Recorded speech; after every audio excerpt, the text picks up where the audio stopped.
समझिएगा, इस मामले में बड़ा ब्लंट होकर मैं बात करता हूँ। देखिए, उस्ताद के लिए ना सारे बच्चे एक ही तरह होते हैं, जिस तरह माँ बाप के लिए बच्चे होते हैं, लेकिन जो माँ बाप की बात गौर से सुनता है ना, उसके लिए दिल से दुआ निकलती है। एक माँ बाप के 5 बच्चे होते हैं ना, उनका एक फेवरेट होता है, इसलिए नहीं होता कि उसके अंदर कोई ज्यादा खूबियां हैं या अल्लाह ने ज्यादा खुश शक्ल याद कर बनाया है रही है उसको। अभी। जो माँ बाप की बात तवज्जो से सुनता है, उनकी बात पे अमल करता है, वो उनका फेवरेट हो जाता है। तो उसके लिए दुआ सबके लिए करते हैं, लेकिन दिल से दुआ किसी एक के लिए निकलती, सबके लिए नहीं निकलती। तो ये मेरा काम है आपको सिखाना, बताना, आके आपकी मर्जी है, करना चाहे ना करें। फुरकान आ गए लाइन पे या नहीं भाई? जी सर, आ गया फुरकान। अच्छा फुरकान, पहले सेशन किए आपने, 2 सेशन हुए उनकी, आपने अटेंडेंस ले ली है? सर फुरकान, फुरकान ने मुझे अभी एलएमएस पे मैसेज लोड किया है। करनी है भाई, ये मैं आप पे, देखो आपको मैंने जिम्मेदारी आपको ही दी थी अटेंडेंस की, कि मेरे पास इतना टाइम नहीं है कि आपसे बात भी करूं और मैं सिर्फ इसके स्क्रीनशॉट भी लेके रखूं। अगर इस दफा कुछ आगे पीछे हो गया तो नेक्स्ट क्लास में प्लीज ख्याल रखिएगा कि आप स्क्रीनशॉट की फोटो लेके मुझे भेजेंगे, उसको यूज करते हुए मैं एलएमएस पे आप लोगों की अटेंडेंस लगाऊंगा। ओके, आज अगर गड़बड़ हो गई कोई बात नहीं, आई कैन मैनेज। ठीक है फुरकान,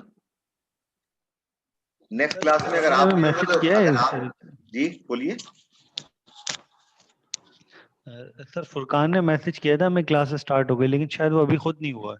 अच्छा चलिए, अगर फुरकान नहीं हुए तो आप प्लीज, जो कोई एक आदमी जब मैं ऐसा करें ना, अगर कोई लेट भी ज्वाइन करता है, अभी अब तक 17 पार्टिसिपेंट हुए हैं, मैक्सिमम मैंने 20 देखे हैं, तो जब अगर 20 हो जाते हैं, वरना जब 17 पर या 18 के ऊपर इसकी एक स्क्रीनशॉट ले ले जिसमें लिस्ट ऑफ पार्टिसिपेंट आ रही हो, वो फिर फुरकान मुझे ग्रुप पे शेयर कर दें, मुझे भेज दें। वो मुझे, मेरे इतना टाइम नहीं मिलता, जहन में नहीं रहता कि मैं सबको करके वो तस्वीर लूं बात करने में। ठीक है, जी हमने जहां से जी। खत्म किया था वहीं से दोबारा शुरू कर रहे हैं। मैंने आपको बताया था कि कोई भी केमिकल फुली सेफ नहीं होता।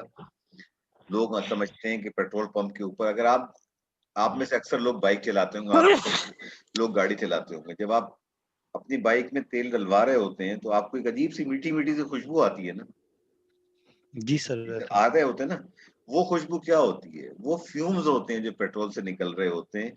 यही फ्यूम लोगों को एडिक्ट कर देते हैं, यही फ्यूम फिर समझ बॉन्ड के नशे की तरफ लेके जाते हैं, यही फ्यूम जो लाइटर फ्यूल के नशे की तरफ लेके जाते हैं, ये एक एडिक्शन हो जाती है। आप तो इतना टाइम नहीं लगता, ये आप तो, आपको फ्यूलिंग करवाने में मैक्सिमम 2 मिनट लगेंगे, 3 मिनट, 5 मिनट लग जाएंगे, इससे ज्यादा तो नहीं लगेंगे ना। लेकिन जो आदमी 8 घंटे उस माहौल में खड़े होके बगैर मास्क के ये काम कर रहा है, ग्रेजुअली वो आदी हो जाएगा। अब दूसरी बात, जो पॉइंट आपको मैं देना चाह रहा हूँ कि आज से नहीं, ये 1960 से लोगों को पता है कि बेंजीन जो है कंपाउंड, जो कि आपके पेस्टिसाइड में इस्तेमाल होता है और तमाम चीजों में इस्तेमाल, इवन पेट्रोल में भी इसकी सर्टेन परसेंटेज होती है। बेंजीन इज कार्सिनोजेनिक, यानी कैंसर को प्रोमोट करता है। ठीक है ना, स्किन कैंसर से लेके और ब्लड कैंसर तक जो बीमारियां, मैं उसकी तफसील में नहीं जाना चाहता। बेंजीन, अब हमारे यहाँ क्या मुसीबत है कि हमारी जो पेट्रोल बनाने वाली रिफाइनरीज हैं, उनकी 1960 की और 1958 की लगी हुई हैं, वो बेंजीन रिमूवल का उनके पास सिस्टम नहीं है। पूरी दुनिया के अंदर, यूरोप में चले जाओ, अमेरिका में चले जाओ, कहीं चले जाओ, बेंजीन 1% से ज्यादा अलाउड नहीं है। Pakistan is only country where 5% benzene is allowed in petrol. तो अब आप सोचें, जब ये बेंजीन जलता है ना आपके इंजन में, आप जो इंजीनियरिंग बैकग्राउंड के उस चीज को समझते होंगे, कंबशन प्रोडक्ट क्या निकलते हैं, केमिस्ट्री जिसने पढ़ी उसको पता होगा। ठीक है, जी सर। कंबशन प्रोडक्ट में कार्बन जल के कार्बन मोनोऑक्साइड, कार्बन डाइऑक्साइड बना देगी, जो हाइड्रोजन होगी वो पानी के फ्यूम्स बन जाएंगे। लेकिन बेंजीन का जब मॉलिक्यूल जब जलता है ना, इसके जो एयरबॉर्न पार्टिकल ये देता है ना, वो जब आप इनहेल करते हैं ना, वो आपके ब्लड में एब्जॉर्ब होके और वो कैंसर प्रमोट करता है। तो 1922 से लोगों को पता था कि पॉलीसाइक्लिक एरोमेटिक्स जो है ना, एरोमेटिक्स वो कहते हैं जिसमें अरोमा हो, जिसमें खुशबू हो। ये ऑर्गेनिक केमिस्ट्री की टर्म्स हैं मुख्तलिफ। अब मैं इस वक्त आपको ऑर्गेनिक केमिस्ट्री नहीं पढ़ा रहा हूँ, लेकिन ये चूंकि एक बड़े नाम है, ये पीसीए कहलाते हैं, पॉलीसाइक्लिक एरोमेटिक। ये बेंजीन का स्ट्रक्चर अगर आप लोगों ने ऑर्गेनिक केमिस्ट्री इंटर में पढ़ी हो तो आपने देखा होगा क्या होता है। ये डबल बॉन्ड होता है और वो उसके 6 साइडें होती है ना, ये चीजें जो होती हैं ना, जब ये जलती हैं, ये कैंसर प्रमोट करती हैं। आप इसके अगर जैसे स्किन पे लग जाएगा, मैं एक अपने मैंने एक साथ देखी एक मिसाल, मेरा एक वर्कर था, मेरे साथ उसने बहुत अच्छा काम किया था और मैं उसको मना करता था कि देखो तुम केमिकल हैंडल करते वक़्त ग्लव्स नहीं पहनते हो, ये तुम्हारे लिए वो तो मेरा मज़ाक उड़ाता था। कहता साहब आप अब नए-नए आए हो, मैंने तो गोरों के साथ किया है, 1952 से मैं काम कर रहा हूँ, मैं ये कर रहा हूँ, मैं वो कर रहा हूँ। He retired and after few years 2-3 साल के बाद उसके बेटे ने मुझे बताया कि अब्बा की बड़ी तबीयत खराब है, आपको याद कर रहा है। तो मैंने कहा यार देखो अब किवाड़ी जाना तो बड़ा मुश्किल था मेरे लिए श्री जाना मैंने कॉलोनी उसको फ़ोन किया, फारूक नाम था उसका, तो उसने कहा साहब आप सही कहता था, हमारे हाथ के ऊपर जो है कैंसर हो गया है और उसी कैंसर के यानी फैलने से उस बंदे की जान गई। तो मतलब ये मैंने अपनी आँखों से देखा है, खुद तजुर्बा किया है। मैं जो आपके साथ मैंने पहले भी बात की थी, अभी फिर रिपीट कर रहा हूँ। मैं आपके साथ अपनी ज़िंदगी का 36 साल का जो मेरा तजुर्बा है ना इंडस्ट्री का, वो आपके साथ शेयर करने के लिए लेक्चर कर रहा हूँ। मेरे पास अगर आप कहेंगे ना कि ऑक्यूपेशनल हेल्थ की फलाने ऑथर ने क्या डेफिनिशन लिखी है, मुझे नहीं पता और ना ही मैं जानना चाहता हूँ। जो प्रैक्टिकली मैंने देखा है वो आपके साथ शेयर कर रहा हूँ। तो तजुर्बे से बढ़ के कोई चीज़ नहीं होती है। अच्छा ये स्किन कैंसर की एक तस्वीर ये आपको मैं दिखा रहा हूँ। देखिए ये होता है कि अगर आप प्रोलॉन्ग एक्सपोज़र होगा, केमिकल आपके पड़ता रहेगा, आपने एहतियात नहीं की, ग्रेजुअली वो कन्वर्ट हो जाता है स्किन कैंसर के अंदर। तो जो लोग भी केमिकल के ऊपर काम कर रहे हैं, इस चीज़ का ज़रा ख़्याल रखें। अल्लाह ताला सबको अपनी हिफ़्ज़-ए-मान में रखे। हम ये तो नहीं कह सकते कि हम 100% सेफ माहौल में काम कर सकते हैं, लेकिन बहरहाल अपनी से इंसान को पूरी कोशिश करनी चाहिए। आगे बचाने वाली ज़ात खुदा की है, जो आए उसको रोक नहीं सकते। ठीक है? तो ये एक्चुअली में सर जी, क्वेश्चन था। जी बताइए? सर मैं ये पूछ रहा था कि जो स्किन कैंसर है ये सिर्फ बॉडी कांटेक्ट की वजह से होता है या फिर हम कोई चीज़ इनहेल करते हैं या कोई चीज़ अगर हम खाते हैं इंजेक्शन के थ्रू उससे भी होता है स्किन कैंसर? नहीं, स्किन कैंसर का ताल्लुक 2 चीज़ों से होता है। मेनली जो साइंटिस्ट बताते हैं या डॉक्टर्स बताते हैं 2 बातें। नंबर 1 जैसे ऑस्ट्रेलिया है, ऑस्ट्रेलिया के अंदर इतना तेज़ सूरज होता है, उनका समर अलग होता है ना हमसे। जब हमारे यहाँ सर्दी होती है तो उनके यहाँ गर्मी होती है। अच्छा और जी वो सर। लोग ज़ाहिर है कि नंगे नहाने के आदी भी होते हैं, चड्डी पहन के सारा दिन धूप में पड़े होते हैं। तो skin cancer is very common कि जो यूवी रेज़ होती है ना, बाज़ दफ़ा अगर आपकी एनवायरनमेंट के अंदर अगर ओज़ोन की लेयर ज़रा डिप्लीट हो गई है, तो जो ओज़ोन की लेयर अल्ट्रावायलेट रेज़ को रोकती है, वो आ जाती हैं और वो आपके ऊपर पर्सिस्टेंट अगर पड़ती रहें, तो ये किसी लोकलाइज़्ड जगह के ऊपर आपको कैंसर प्रोमोट कर देती है and it is very common in Australia.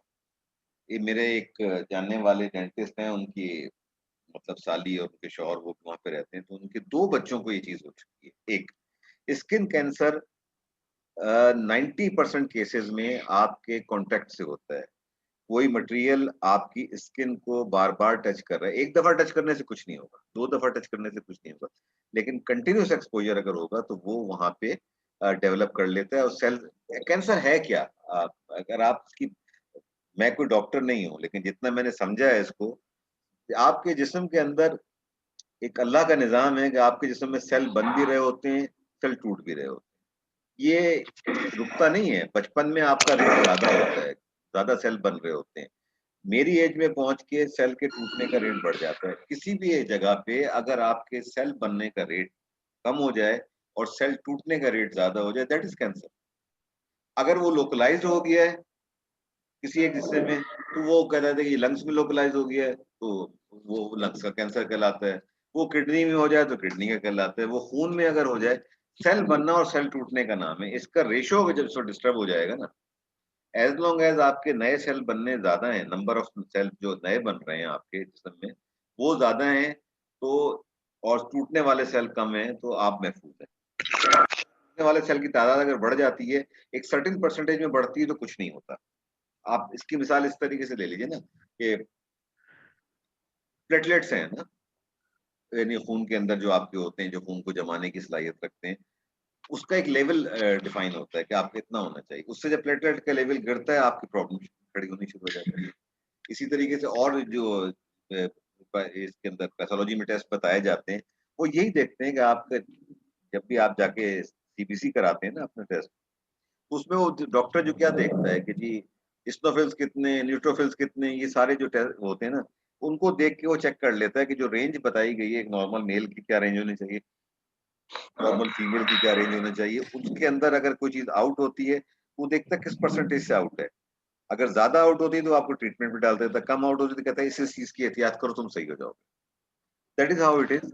Skin cancer कभी भी अंदर से, पास केसेस में ऐसा भी होता है कि आपके अंदर जो है जिल्द के नीचे कोई चीज है, कोई ग्रोथ हो गई है, उससे बढ़ते बढ़ते अगर वो स्किन पे आ जाए तो अलग बात है। लेकिन 90% केसेस के अंदर इट इज एक्सपोजर टू जो सूरज की जो शुआएं है ना, अल्ट्रावायलेट आपको जाके पकड़ रही है ना, उससे होता है, या आपका कांटेक्ट अगर ऐसे केमिकल से होता है जो कि कैंसर प्रोमोटिंग है। तो I hope I was able to answer your question. Sir एक चीज इसके अंदर काफी टाइम पहले मैंने चेक की थी, किसी ने वो चीज प्रैक्टिकली दिखाई दी, शायद उसका नाम था नेगेटिव आयन एनर्जी चार्ज। इस तरह का कोई कार्ड था उन्होंने बीच में, ये तकरीबन कोई 12 साल पहले की बात है। तो किसी एक जगह के ऊपर था मैं, तो वहाँ किसी ने इसको इंट्रोड्यूस करवाया। तो उनके जो टेस्टिंग का तरीका था ना, ये टेस्टिंग का, तो उन्होंने कोई हैवी बंदा था, पर बोला इनको आप उठाकर चेक करें पहले। तो काफी हैवी था, उठ नहीं रहा था। फिर उसके बाद उन्होंने वो कार्ड लगाया बैक साइड पे जो ना, जहाँ पर, तो कुछ देर के कार्ड लगाने के बाद थोड़ी सी एक एनर्जी सी फील हुई। अच्छा, वो एनर्जी फील होने के बाद कुछ टाइम में उन्होंने कार्ड निकाला, बोला अब इनको उठाकर चेक करें। तो जब उनको उठाने के लिए गया तो ऐसा लग रहा था जैसे कोई मामूली सा वेट हो। तो ये सर, ये चीजें जिस तरह, ये चीज उसके बाद मुझे इस चीज की मतलब नजर नहीं आई, ये क्या चीज थी सर, ये नहीं पता, इससे मैं पहली दफा रिलेटेड सुन थी? रहा हूँ कि आपको एनर्जी कार्ड लगाया और आपके अंदर इतनी ताकत आ गई कि आपने हैवी बंदे को उठा सर लिया। दिस मैं इज द खाली फर्स्ट नहीं टाइम। था, इसके अलावा 2 से 3 थे लोग जिनके पास इन्होंने कार्ड ट्राई। उन्होंने क्या, ये जो आपके डेड सेल होते हैं ना, ये डेड सेल्स को जो है चार्ज करता है। मैंने भाई आज तक नहीं दी ऐसी बात सुनी है मेरे सर हल्का मैं अहबाब में। एक नहीं, आप जो बात बताई है आपने, मैंने आज तक ये बात नहीं सुनी है। मेरे हल्का अहबाब में बहुत डॉक्टर हैं। मेरा अपना बेटा भी डॉक्टर है। ये मैं पहली दफा सुन रहा हूँ कि कोई कार्ड आपको लगाया जाए और आपके डेड सेल जिंदा हो जाए और आप पे इतनी ताकत आ जाए कि आप एक हैवी आदमी को उठा लें, आपको लगे कुछ नहीं है। This is first time I sir am वो हियरिंग। भी मतलब कोई 12 से 13 साल पहले की थी, और मतलब सामने देखे हुए जो चीज थी ना। अच्छा, उसके बाद मैंने भी इसको काफी सर्च किया, बीच में देखा, लेकिन कुछ नजर नहीं आया। मुझे लगा शायद ऐसा किसी का एक्सपेरिमेंट था इसके ऊपर, क्या मुझे नहीं था, पता, लेकिन मेरी ये मेरी नॉलेज में ये पहला चीज। बीच में कोई साहब और कोई बात कर रहे थे। जी सर मैं एक चीज ऐड करना चाह रहा था सर, छोटी सी स्किन इसमें एक कैंसर काम के कर लिया हवाले से। करें ना, देखिए इसमें एक ऑप्शन होता है हैंड रेस करने वाला ना, तो उससे मुझे पता चल जाएगा कौन सा आप सवाल कर रहे हैं, मुझे पता नहीं चलता। इसमें एक सर मैं जूम में एक ऑप्शन एस एन होता है। इलियास सर। जी आप बताइए। सर मैं इसमें था, पोर्ट कासिम में था, तो वहाँ पे जो है मैं स्कैनिंग डिपार्टमेंट में था। तो उसके ये होता है कि मतलब वहाँ पे ना कंटेनर्स जो गुजर रहे होते हैं, जी जी जी बिल्कुल। तो मतलब उनको ना हाईली रेडिएशंस के जरिए जो है ना स्कैन किया चेक जाता है। करते तो हैं बिल्कुल। हमें बड़ा पाबंद किया गया था कि मतलब स्पेशल टाइप के हमारे कपड़े थे, स्पेशल टाइप के हम जूते पहनते थे, और मास्क वगैरह, मतलब पूरा सूट होता था हमारा। तो मेरे एक सीनियर थे सर, वो मतलब हमें बताया गया था कि रेडिएशंस बहुत हैवी होती हैं, इवन जब वो कंटेनर स्कैन हो रहा हो ना, तो उस वक्त उसके करीब भी ना जाओ, क्योंकि इस रेडिएशन से कैंसर होता है। तो फिर उसके बाद ही मतलब ड्यूरिंग सर्विस ही जब मैं वहाँ पे मौजूद था, तो मेरे एक सीनियर को कैंसर हो गया था, लेकिन वो बहुत प्री स्टेज थी। तो वो उससे मतलब लियाकत नेशनल में, आगा खान में उनका इलाज हुआ था, देन ये कि वो रिकवर हो गए थे।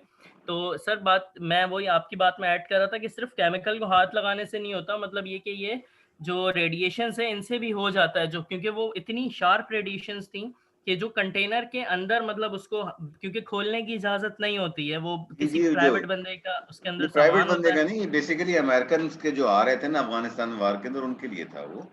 और वो इक्विपमेंट भी अमेरिका ने दिया था, मुझे पता है कहाँ पे लगा हुआ था वो इक्विपमेंट, आई नो दैट। देखिए वो जो आप बात है ना, आप अगर आप अस्पताल में जाएं अपना एक्सरे कराने के लिए, ठीक है ना, आप तो एक दफा जा जी जी एहसन एहसन। जी सर, ये जो आपने कहा ना अल्ट्रावायलेट रेज जो होती है, जी जी यूवी, ये तो सर ये फोटोकॉपी की जो हमारे पास मशीन होती है, स्कैनर हो गया, या जो हमारे पास माइक्रोवेव है, इनसे भी सर इंसान को तो कैंसर हो सकती है ना, जैसे हमने ये निबोश वगैरह में पढ़ा भी है। देखें ये डिबेट है, फोटोकॉपी आप कितनी देर यूज करते हैं। फोटोकॉपी के ऊपर आप सर जाते हैं, ऑपरेटर आप तो 24/7 ही बैठा होता है ना सर, जो भी नहीं, उसको वो ऑपरेट कर रहा ऑपरेटर होता है। ऑपरेटर सर 24/7 टॉक्सिकोलॉजी बैठ में हमने एक चीज पढ़ी थी कि हर केमिकल का या हर एक टॉक्सिकेंट का ना जो उसकी सिवेरिटी होती है उसको एक्सपोजर पे डिपेंड करती है कि वो उस केमिकल से कितनी देर के लिए एक्सपोज हो रहा है और उसकी बॉडी कितनी देर के लिए उसको टॉलरेट कर सकती है। एक सर्टन लेवल के बाद या एक सर्टन एक्सपोजर के बाद वो उसकी टॉक्सिसिटी लेवल को बढ़ा देती है। देखिए, सर मैं आपको एक बात बताऊं, आप अस्पताल गए होंगे, आपने एक्सरे करवाया भी होगा, देखा होगा एक्सरे होते हुए। जो टेक्नीशियन होता है ना, वो आपको खड़ा करता है मशीन के आगे, अगर आपके कमर का कर रहा है या पैर का कर रहा है, वो उस जगह एक लाइट को फिक्स करके रेक्टेंगल में लेके आता है और आपको एक पोजीशन में खड़ा कर देता है। कपड़े आपके कॉटन के होते हैं, लेकिन वो जाके स्क्रीन के पीछे जाके वो आपका कर रहा होता है। क्या वजह है कि वो दिन में 100 कर रहा है, आप एक के लिए गए। वो आपसे नहीं कहता कि आपको लेड का मास्क पहनो। अब ये जो बात कर रहे थे पहले कि जी कंटेनर के स्कैनर के लिए, मैं वो बिल्कुल हैवी रेडिएशन होती है, मैं दुनिया में कोई ऐसा लिबास नहीं बना जो रेडिएशन को, एक्सरेज को रोक सके, एक्सरे रेडिएशन को रोक सके। Lead is the only metal कि जो कि उसको रोकता है। मैंने जब अपना पीएचडी कर रहा था, मैंने एक्सरे के ऊपर बहुत काम किया था, क्रिस्टलोग्राफी पे मैं काम कर रहा था। तो मुझे उन्होंने एक बैच इशू किया हुआ था, यूनिवर्सिटी की तरफ से एक बैच इशू था। जब भी मैं एक्सरे रूम में जाता था, वो बैच मेरे लाजमी डिस्प्ले होता था। हर तीसरे महीने उसकी फिल्म निकल के डेवलप होने जाती थी और वो देखते थे कि मेरा टोटल एक्सपोजर जो 3 महीने जो मैंने काम किया उसमें मेरा कितना हुआ है। उसके बाद मुझे फर्दर अलाउ कर देते। अगर मेरा एक्सपोजर एक यानी on the scale of 1 to 10 अगर होना चाहिए, 5 होना चाहिए और मेरा 5.01 भी है, तो मुझे कहते 3 महीने तुम लैब में नहीं जाओगे।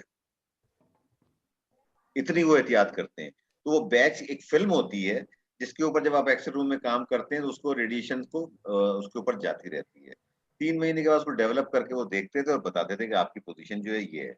अगर आप क्लियर होते थे तो फाइन। तो यही चीज है कि अगर आप एक्सरे डिपार्टमेंट में किसी भी अस्पताल के चले जाएं, तो वो जो आपका एक्सरे खींचने वाला होता है, वो एक स्क्रीन के पीछे खड़ा होता है। वो स्क्रीन का मटेरियल क्या है? लेड की बनी हुई होती है। लेड जो है वो एक्सरे की रेडिएशन को रोक लेता है, आगे नहीं जाने देता। तो आप जो फरमा रहे हैं ना कि जी हमें स्पेशल क्लोथ मिले हुए थे, स्पेशल जूते मिले हुए थे, जूतों के अंदर तो लेड आप डाल सकते हैं, लेकिन क्लोथ्स के अंदर जो है कोई भी आदमी का लेड का इतना वजन होता है। जी मुबशिर, ये कंप्लीट कर ली, इसके बाद पूछते हैं। मैं आपको बता रहा हूँ कि लेड का इतना वजन होता है कि नॉर्मल है, जो इस तरह ये इन्होंने बताया अभी कि ये पोर्ट कासिम पे इस तरह होता था और ये एक्सपोजर हुआ है। तो ये मतलब आप क्या चेक कर रहे हैं ना, देखें ना, अगर आप उस इक्विपमेंट को ऑपरेट कर रहे हैं तो you should be in a room कि जहां से आप उस इक्विपमेंट को ऑपरेट करके देख रहे हो कि ये जो कंटेनर जा रहा है, बेसिकली नेटो के कंटेनर जो आ रहे थे वो थे, उसके अंदर असाफ के नेटो के कंटेनर थे, उसके अंदर असला आया करता था, खोलने की आपको इजाजत नहीं थी।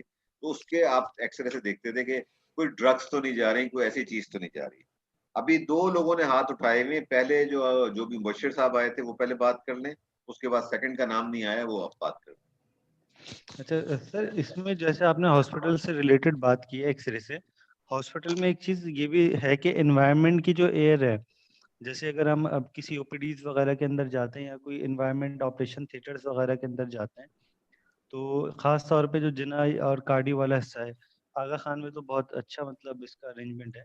वहाँ पर उसी मतलब एनवायरनमेंट की जो एयर है, वहीं पे ऑपरेशन हो रहा है या वहीं चेकअप हो रहा है, किस तरह के पेशेंट्स है, वहीं पे वही एनवायरनमेंट की एयर बार बार सर्कुलेट कर रही है। और जो कि मतलब एक बार आगे जा चुका है उसके लिए तो कितना इम्पैक्ट नहीं है, लेकिन वहाँ जो नर्सिंग स्टाफ है और ये जितने भी हैं, ये चीज इनको भी इम्पैक्ट करती होगी कुछ हद तक, या फिर ये चीज देखिए ये ऐसी तो है कि करती है और इसके लिए एयर इंजेक्ट की जाती है। ये ऐसा कभी नहीं होता कि उस एयर को आप सर्कुलेट करें, ऐसा नहीं होता सर है असल कि में वो ये जिना के जो एरिया, जिना में जहाँ तक मतलब मैंने देखा है ना, कुछ मैं 4 साल रहा हूँ जिना कार्डियो में ना, तो वहाँ पे जो अरेंजमेंट होता है, जो प्रीवियस सिस्टम थे जो मैंने उस टाइम पर वहाँ देखे थे, तो उन सिस्टम्स के अंदर वेंटिलेशन का जो परसेंटेज था वो एज पर डिजाइन नहीं था। मतलब ऐसे कोई एग्जॉस्ट फैन लगा दिया तो लगा दिया, और काफी सफोकेशन, जैसे अगर आप जिना की ओपीडी, जिना की नहीं। इमरजेंसी में मुझे या एनआईसीवीडी कार्डियो वगैरह जाने का की। इत्तेफाक हुआ एक दोस्त को देखने के लिए। मैं तो बड़ा इम्प्रेस हुआ था एनआईसीवीडी के जो मैंने सिस्टम और प्रोसीजर देखे थे और जो उनकी कंडीशन देखी थी, the way they treat their sir patient, I was really impressed sir NICVD से। सर आप इमरजेंसी के अंदर, जैसे जो इस वक्त की इमरजेंसी है ना, वहाँ वाली वो अब अपडेटिंग है। जो पुरानी इमरजेंसी तो मैं 4 साल पहले की मैं बात कर रहा हूँ, क्योंकि अच्छा, उसके बाद काफी सारी चेंजेस आई हैं बीच में। हाँ ये तो वर्ल्ड बैंक वाले आए थे, उन्होंने सारे किए है ना। अच्छा जी, अब उसके बाद 3 आदमियों ने हैंड रेस किए थे, मुझे नाम नजर नहीं आए, बारी-बारी सब। ज़ीशान साहब आपने हैंड रेस किया था? जी, ज़ीशान प्लीज़ बोलें। हेलो ज़ीशान? ज़ीशान को शायद मेरी आवाज़ नहीं जा रही। आगा फैसल? जी सर, वो मैं जी, आपकी बात में थोड़ा-सा वही एडिट करना चाह रहा था कि नेटो के कंटेनर्स आ रहे थे, लेकिन उसके अलावा सर वहाँ पे जो मतलब आर्मी भी मौजूद है, तो उनकी तरफ से ऑर्डर्स ये हैं कि मतलब आज भी, क्योंकि अभी तो नेटो वाला जो है वो मामला थोड़ा-सा ख़त्म हो गया है, तो जितने भी कंटेनर पोर्ट कासिम पे उतरते हैं, वो सारे स्कैनिंग डिपार्टमेंट से होते हुए ही गुज़रते हैं। और आपकी बात बिल्कुल सही है सर कि कोई भी यूनिफ़ॉर्म ऐसा नहीं है जो मतलब रेज़िस को रोक सके। तो सर असल में वो ये कहते थे, जब जिस वक़्त स्कैनिंग हो रही है और रेज़िस एमिट हो रही हैं, तो उस वक़्त आप जो है ना वो ये कमरे में उस आ वक़्त जाएँ। तो उस वक़्त तो आपने जाना ही नहीं है। लेकिन ये कि जब ये रेज़ेस मतलब ख़त्म हो जाए, वो मशीन स्कैनिंग मशीन जब स्टॉप हो जाए, रुक जाए, देन हुँ, आप उसकी मेंटेनेंस के लिए ये यूनिफ़ॉर्म पहन कर जाएँ। ठीक है, तो ये था सर। ठीक है। सर ज़ीशान मैं आप कुछ कुछ कह ऐड रहे थे? करूं? जी, ज़ीशान? अस्सलाम वालेकुम सर, सिकंदर हसकानी। जी, आ, सर हमारे पास जैसे ये रेस के हवाले से है, रेडियोग्राफी का एक प्रोसेस होता है जी, जिसमें बॉयलर की ट्यूब्स की हम जो है ना रेडियोग्राफी करते हैं। उसके बिल्कुल, लिए हमारे पास जो है ना अनाउंसमेंट होती है सबसे पहले कि भाई उस एरिया में बैरिकेडेड एरिया में आपको अलाउ नहीं है। फिर वो रेड लाइट जो जैसे एम्बुलेंस वाली होती है ना, वो वाली लाइट एक खास डिस्टेंस पे रख के, ताकि कोई इस एरिया में अनऑथराइज बंदा, बल्कि कोई भी बंदे को अलाउ नहीं है सिवाय उस रेडियोग्राफी की मशीन की फिटिंग के, उस पे लगा के उसकी रेडियोग्राफी वगैरह जो ना करते हैं ट्यूब्स की। तो उस कंडीशन में ये डोजेज का भी बड़ा वो है। बाज औकात कुछ कॉन्ट्रैक्टर्स ऐसे होते हैं जिनको मालूम नहीं होता, जिन्होंने अनाउंसमेंट नहीं सुनी, जो रनिंग यूनिट्स में शोर में थे, वो इत्तेफाक से आ जाते। तो हम जो है ना वो रेडियोग्राफी की स्पेशल बैरिकेशन टेप होती है, हम वो यूज करते हैं। उससे तमाम एक्सिस और एग्जिट एरिया जितने भी डोर्स हैं उनको हम जो है ना ये बैरिकेड कर देते हैं। तो बाज लोगों को अनाउंसमेंट सुनाई नहीं देती, तो फिर वो जो है ना उस एरिया में आके एकदम से रुक जाते हैं कि इस वाले जोन में नहीं आना, ये रेड नहीं जोन आए, है। बिल्कुल सही है, ठीक है। उमर साहब आप कुछ कह रहे हैं? मोहम्मद उमर? मोहम्मद उमर साहब आपने हैंड रेज़ की है? अच्छा। अच्छा भाई मैं इस वक़्त खटक साहब, एहसन खटक, मेरी आवाज़ सुन रहे हैं? जी जी सर। एहसन अगर वो नहीं है, फुरकान नहीं है, तो आप प्लीज़ इस वक़्त 22 पार्टिसिपेंट हैं, इसके आप एक स्क्रीनशॉट ले लें, आप ग्रुप पे डाल दीजिएगा ताकि मैं एलएमएस पे ये अटेंडेंस लोड कर दूँ, ठीक है? Okay? Okay Ehsan sir, fine sir. आप कर लेंगे ना ये काम? Yes sir. आपकी ज़िम्मेदारी है, ये अब आपने ज़िम्मेदारी से काम करना है। तो बस हम जो सर मैं बात सर ये करने लगा हूँ सर। सर ये मेरे आज पास पहला सेशन काउंट होगा या सेशन सेकंड सेशन काउंट होगा? नहीं, पहला वाला तो मैंने सिर्फ आपसे इंट्रोडक्शन के लिए किया था, ये आज पहला सेशन है। आप देखें जो मैंने वीडियो अपलोड की है, ओके उसके अंदर लेक्चर 1 पार्ट 1 लिखा है। ये आपके कोई साथी मुझे फ़ोन कर रहे हैं, प्लीज़ ज़रा मैं इनकी बात सुन लूँ। जी, अस्सलाम वालेकुम।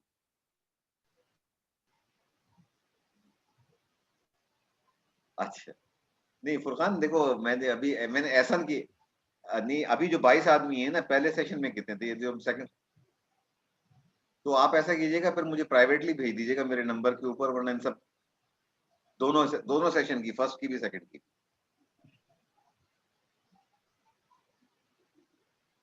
ओके, ठीक। नहीं, कोई बात नहीं, कोई बात नहीं। अगर आपका माइक नहीं चल रहा, कोई बात नहीं। वो नहीं मैंने आपकी कोई गैरहाज़िरी थोड़ी लगाई है जो आप परेशान हो रहे हैं। नहीं, नहीं, कोई बात नहीं। Okay, thank you. नहीं, मैंने वो एक्चुअली मैं जब बोल रहा होता हूँ, तस्वीर सामने होती है, वो फ्लो खराब हो जाता है अगर मैं टेक्स्ट देखने शुरू कर दूँ ना। ठीक है, थैंक यू। तो भाई ये फुरकान बता रहे थे कि उनका माइक नहीं चल रहा है तो इसलिए वो नहीं कर पाए हैं। मतलब पूरे सेशन में मौजूद हैं लेकिन माइक की वजह से। I am really happy. मैंने आज तक अंडर ग्रेजुएट की क्लास में तो मेरे 36 बच्चे हैं, उनमें से कभी 26 से ज़्यादा नहीं हुए, लेकिन आपकी क्लास में आज 22 बच्चे हो गए, 22 स्टूडेंट हो गए। एक और कोई आ रहा है। जी, उमर साहब। वालेकुम सलाम।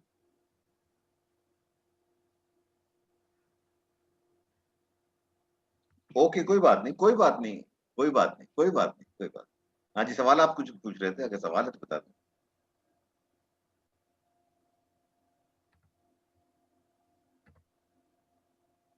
नहीं, मैंने एक नहीं, पहले अभी मैंने सिर्फ एक ही लिंक अपलोड की है, उसकी प्रोसेसिंग में टाइम लग रहा था, तो इसलिए वो पब्लिक नहीं था, अब वो पब्लिक हो चुका है।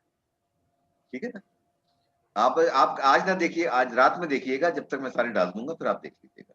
और ये मैंने सारे के सारे LMS पे भी डालने, यूट्यूब पे मैं डाल रहा हूँ, और बाद में इसको मैं अपने पास से इसको LMS पे भी डाल दूंगा। ये यूट्यूब पे तो इसलिए ना, कभी LMS में यूज नहीं कर रहा, तो मुझे प्रॉब्लम ये ना हो कि जाया हो जाए ना चीजें, मैंने महफूज करके रखी। ठीक है। अच्छा जी, तो हम बात कर रहे थे कि ये अगर आप एहतियात नहीं करेंगे तो आपको कैंसर भी हो सकता है, ये ऑक्यूपेशनल हेल्थ में है। अब ऑक्यूपेशनल हेल्थ में जैसे हॉस्पिटल की हमने बात की, एक्सरे मशीन्स की हमने बात की, ये चीजें सारी होती हैं, लेकिन अगर आप साथ साथ देखें ना, आपने सारी बातें की, कैंसर का एक ट्रीटमेंट एक्सरे है, रेडिएशन है। रेडिएशन से अगर कोई खुदा ना खास्ता कैंसरस ग्रोथ होती है, खास तौर पे औरतों के अंदर ब्रेस्ट कैंसर की 2 स्टेजेस होती हैं। अगर अर्ली स्टेज में डिटेक्ट हो जाता है, कोई लंप होता है और उसकी वो बायोप्सी करके देखते हैं कि कार्सिनोजेनिक है, तो उसको वो पहले स्टेज के अंदर रेडिएशन से ट्रीट करते हैं। सेकंड स्टेज के अंदर ले जाके फिर वो कीमो पे जाते हैं। अगर रेडिएशन से रिस्पॉन्ड नहीं करता है पेशेंट, या कैंसर एग्रेसिव होता है, तो फिर वो कीमो पे ऊपर जाते हैं, और उसके अंदर बड़ी डिबेट है, मैं उस बहस में नहीं जाऊंगा। बाज लोग ये कहते हैं कि जी कीमो करानी नहीं चाहिए, बाज कहते हैं कि कीमो करानी चाहिए, it will give you better life, जितने भी आपकी जिंदगी बची है उसको आप बेहतर तरीके से गुजार सकते हैं। तो ये भी, तो रेडिएशन जो है आपको कैंसर करती भी है, और रेडिएशन कैंसर का ट्रीटमेंट भी है। अगर आप जिना में जाएं तो एटॉमिक एनर्जी का एक पूरा सेक्शन है, एटॉमिक एनर्जी वालों का एक सेक्शन है जो कि कैंसर के मरीजों को ट्रीट करता है। खास तौर पे बोन कैंसर के लिए वो एक स्कैनिंग भी करते हैं, जो बताते हैं कि जी कैंसर कितना स्प्रेड हो गया आपको। मुझे इत्तेफाक हुआ इसलिए कि मेरे my father died of cancer, इसलिए मुझे कुछ थोड़ी बहुत इसके मुतालिक मालूमात हैं। तो ठीक है। अब अक्सर जो मर्दों के अंदर जो आजकल बहुत ज्यादा कॉमन हो गया है, वो हो गया प्रोस्टेट कैंसर। ठीक है ना? प्रोस्टेट कैंसर जो है जनरली एज के साथ आपका प्रोस्टेट बड़ा हो जाता है, आपको पेशाब में रुकावट होती है, तकलीफ होती है। वो जो ग्रोथ होती है वो आपको जो है, अगर कैंसरस हो तो आपके अल्लाह ताला ने ब्लैडर के सेल इतने मोटे बनाए हैं, या मैदे के सेल इतने मोटे बनाए हैं कि उसके ऊपर रेडिएशन पास थ्रू नहीं होती, इतना असर नहीं करती। तो अगर ये किसी को तकलीफ हो जाए तो उसके लिए फिर वो एक तरीकाकार कहलाता है कीमोथेरापी का।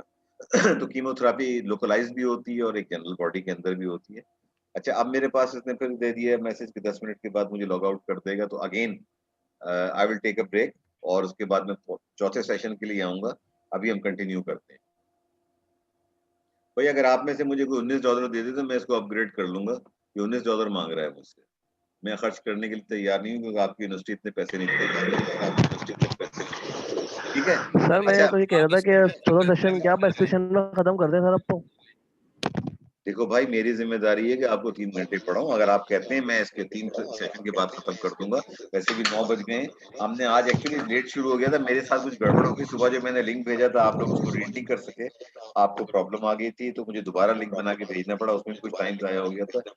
आप लोग कंसेंसस करके मुझे बता दें, इसमें 22 पार्टिसिपेंट हैं। अगर 12 आदमी मुझे कहेंगे कि आप ये रोक दें, मैं यहाँ पे रोक दूंगा। अगर 12 सर आई वुड सजेस्ट आप पूरे session sir I would suggest आप पूरे 4 सेशन लें, पूरी क्लास करें। बहुत इंटरेक्टिव सेशन है सर, और बड़ी अच्छी इन्फॉर्मेशन है जो आप हमसे शेयर कर रहे हैं। नहीं तो अगली दफा भी करूंगा, पिछली दफा मैं भूल सर गया। अगर हम 3 सेशन में भी अगर हम 3 सेशन में भी सर अच्छा पढ़ ले, तो रात को हमें 1 घंटा तो मजीद भी देना है वीडियो देखने में, क्योंकि कुछ नॉलेज जो है ना हम वहां से भी डिलीवर हम गेन कर लेंगे। तो सर काइंडली 3 सेशन में अगर इसको हम कंक्लूड करें। देखो, जमहूरियत के अंदर जो होता है ना, चाहे आप एग्री करें ना करें, मेजोरिटी का फैसला होता है। अभी मेरे पास 22 पार्टिसिपेंट हैं। अगर 12 कहेंगे कि जी आप रोक दें सेशन 3 के ऊपर, मैं रोक दूंगा। अगर 12 से कम कहेंगे तो I will continue with the 4th session. तो आप जल्दी से वोटिंग करके सर 3 सेशन कर ले please. My vote for truth. Sir 3 कैसे सेकंड देना सर। है?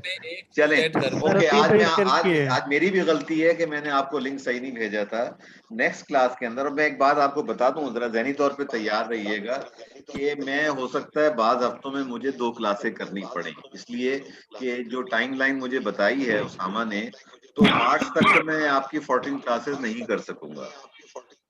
ये मैं बड़ा क्लियरली कह रहा हूँ। जो जिस तरीके से चल रही सूरत हाल, अगर मैं 14 जुम्मे लगाता हूँ, आज है 12 तारीख, ठीक है ना, तो एक 19 को जमा आएगा, एक 26 को जमा आएगा, 3 क्लासें हो गई हमारी अगर हम करते हैं। जी अमजद साहब बोलिए।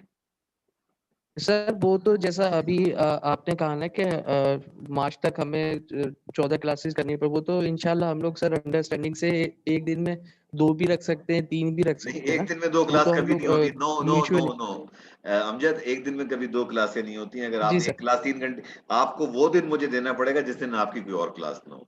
मैंने ये देखा है 2 क्लासें अगर मैं लेता हूँ ना 3 घंटे की, मैंने दिन में ली, 3 घंटे की शाम में ली, जी सर। मेरी एनर्जी वो नहीं होती है जो जी सुबह सर। वालों को जिस एनर्जी से मैं पढ़ाता हूँ ना, शाम वालों के साथ मैं उस एनर्जी से कंट्रीब्यूट नहीं कर सकता। ठीक आई फील गिल्टी। सर हम ठीक है सर, फ्राइडे ठीक। सैटरडे कर लेंगे नेक्स्ट वीक में, लेकिन सर वो हम इस नेक्स्ट वीक में नहीं कर सकते। वो हम 15 दिन बाद कर लेते जब सबकी अंडरस्टैंडिंग बन जाए, एक सिलेबस हम गेन करने लगे, उसके देखिए, बाद। मैं आपसे ये अर्ज कर रहा हूँ कि मेरे हिसाब से इस महीने में हमारी 3 क्लासें होंगी दिसंबर में, अगर हम फ्राइडे फ्राइडे रखते हैं, राइट। आज पहली क्लास है, दूसरी क्लास 19 को होगी, तीसरी क्लास 26 को होगी, राइट, यही है ना? ठीक है सर।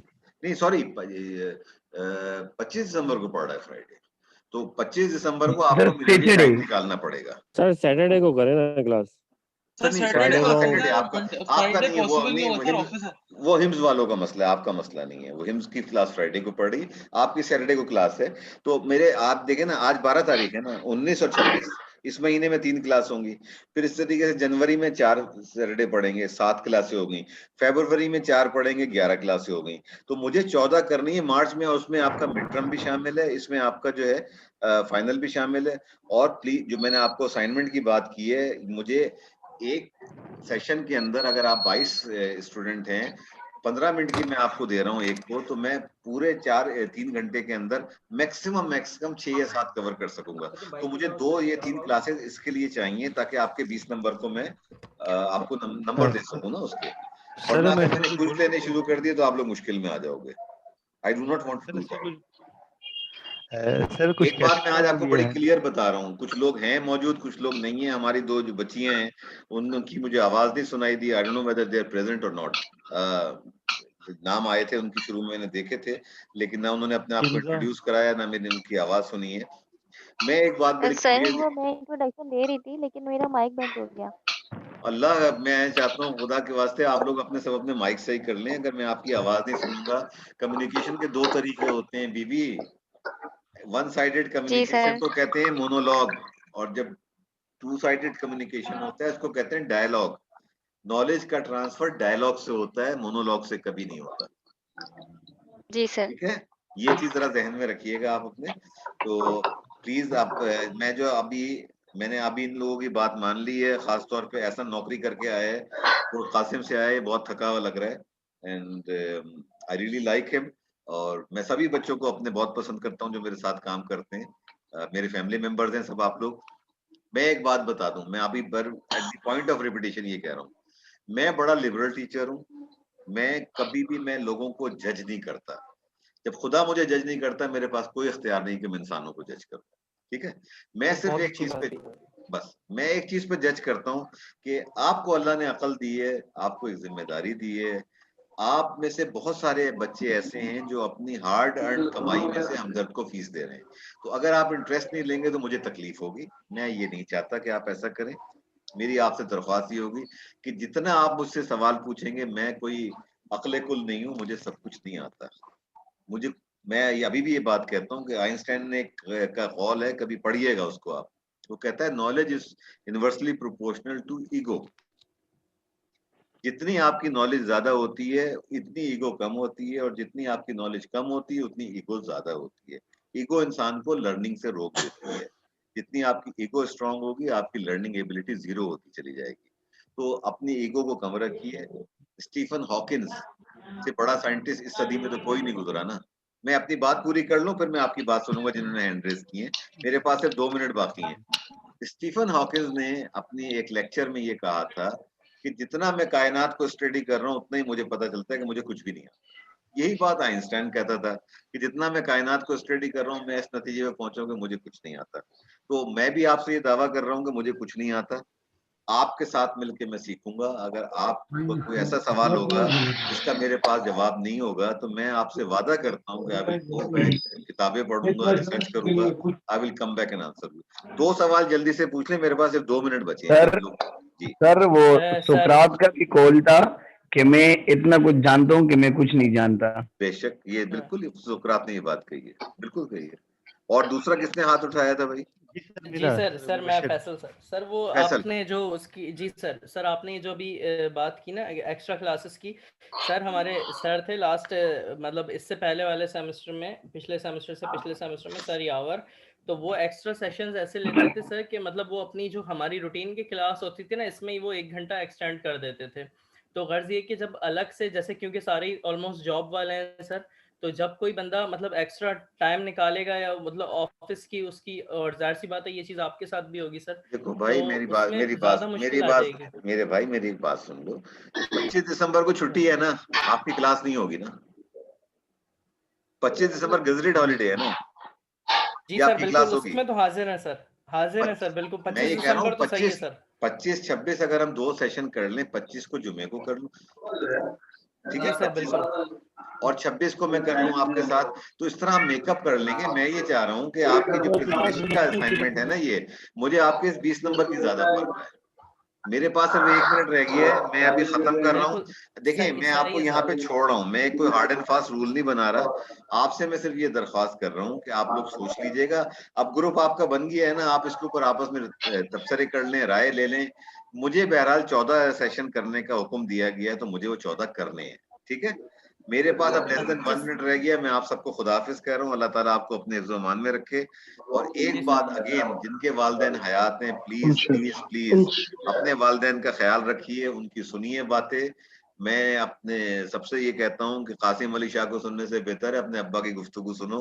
तुम बहुत ज्यादा सीखोगे बाप की गुफ्तगू सुनने से। तो कासिम अली शाह को सुनने से तुम्हें कोई फायदा होगा, लेकिन इतना नहीं होगा जितना वालिदैन की गुफ्तगू सुनने से होगा। और एक इमाम हुसैन का कौल है कि जो वक्त तुमने अपनी माँ के साथ गुजारा वो वक्त जन्नत में गुजारा वो वक्त है। कोशिश कीजिएगा कि जो वक्त आप कर सकें करें। मेरी तरफ से आपको खुदा हाफिज, गुड नाइट, शब बखैर। खुदा हाफिज सर। अल्लाह 25 हाफिज दिसंबर सही है सर। अल्लाह हाफिज।